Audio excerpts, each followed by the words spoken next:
mewujudkan Asta Cita Prabowo, percikan pemikiran KOPS Alumni Himpunan Mahasiswa Islam.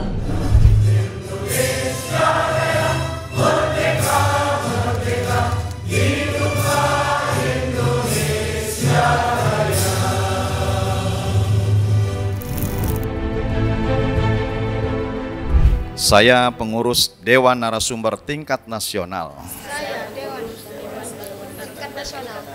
Majelis Nasional KAHMI periode 2025-2030. Berjanji dan berikrar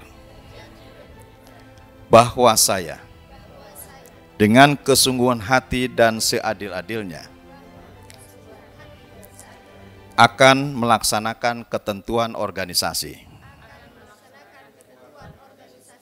untuk mencapai tujuan organisasi dan menjaga nama baik KAHMI. Bapak, Ibu, Kakanda, Yunda yang kami hormati, saya tidak akan menyampaikan sinopsis buku percikan pemikiran KAHMI untuk mewujudkan Asta Cita Prabowo, tetapi saya ingin menyampaikan sedikit background kenapa buku ini lahir. Alhamdulillah setelah sekian lama dengan bimbingan dan arahan Kanda Herman, buku ini bisa kita finalkan. Hari ini bisa diselenggarakan dan kami bersyukur, di tim penulis sangat bersyukur dengan bimbingan Kanda Herman Hairon, kita bisa mengkristalkan gagasan-gagasan Asta Cita dengan lebih operasional. Jadi 8 Cita Prabowo dalam buku ini kita buat pet lebih sifatnya lebih eksekutorial, jadi lebih teknis, sehingga makanya topiknya percikan pemikiran KAHMI untuk mewujudkan Asta Cita Prabowo. Mudah-mudahan ini bisa menjadi kontribusi KAHMI bagi pembangunan nasional di era kepemimpinan Bapak Prabowo. Semoga ini bisa menjadi hal yang bermanfaat bagi kita semua.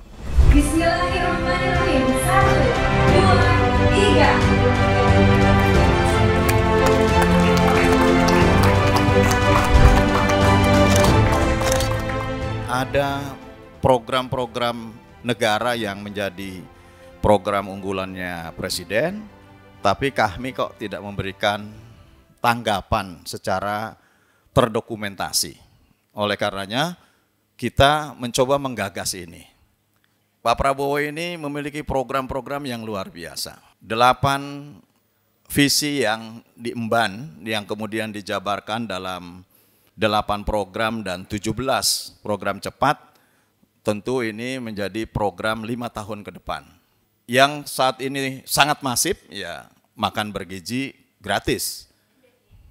Tentu ini menjadi program yang akan ditemukan dimanapun.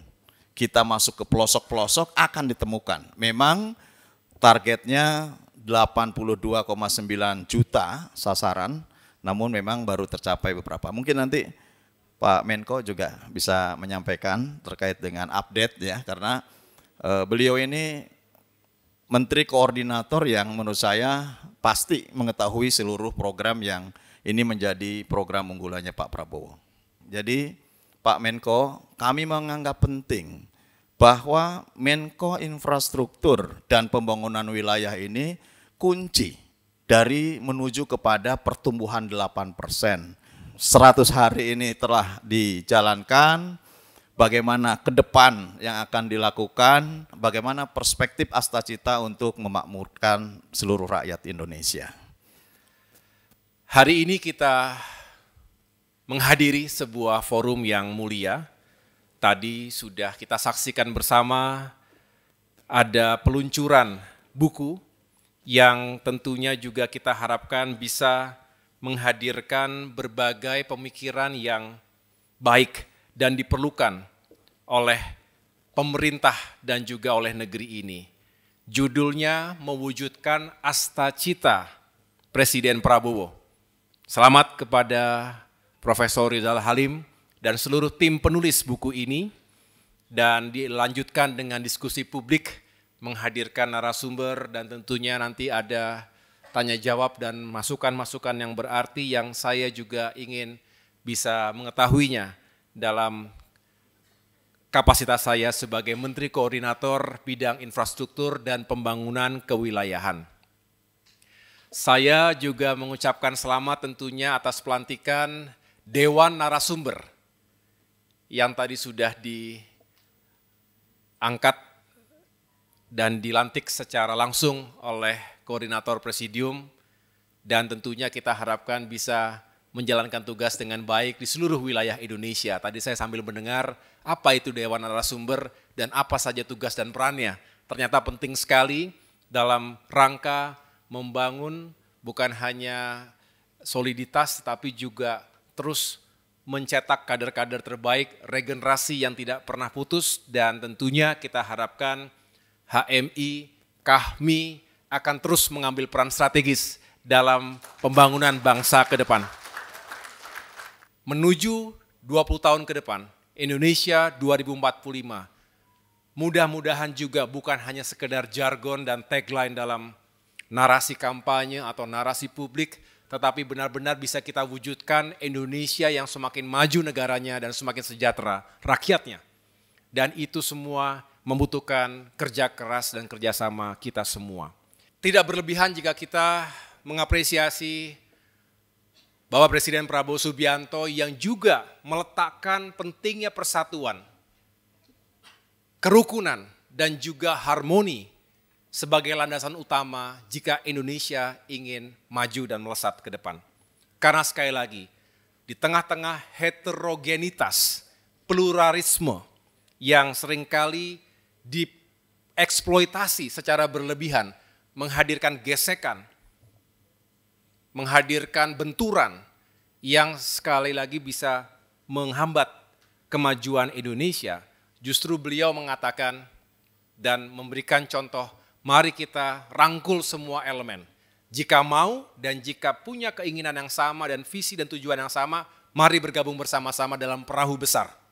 Jadi Bapak Ibu sekalian, prinsipnya adalah jika infrastruktur terintegrasi dengan baik, jika kita saling terkoneksi satu sama lain, maka bisa dipastikan Indonesia akan memiliki daya saing yang tinggi. Indonesia akan bisa membuka ruang investasi yang lebih optimal. Jangan sampai nanti uang beredar di dunia ini tidak masuk ke Indonesia karena dianggap lebih menjanjikan berinvestasi di Vietnam, berinvestasi di negara-negara lain. Indonesia bisa dan harus menjadi pusat pertumbuhan sekaligus pusat perdagangan di kawasan Asia Tenggara. Harus. Disinilah kita perlu membangun konektivitas. Menurut saya ini terkait dengan masalah anggaran tadi. Semoga, tertulis ini ya, saya kutip. Semoga di tengah keterbatasan fiskal yang dijalankan pemerintahan Presiden Prabowo Subianto, pembangunan infrastruktur dengan prioritas di atas, 1-6 tadi, dapat dijalankan dengan baik agar memberikan manfaat bagi rakyat dan generasi yang akan datang. Terima kasih.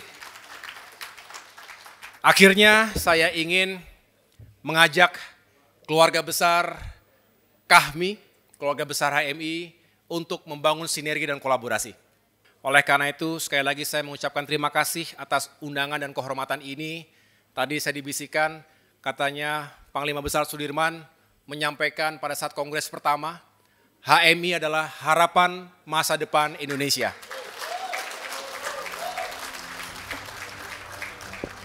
Yakin usaha sampai. Terima kasih. Terima kasih.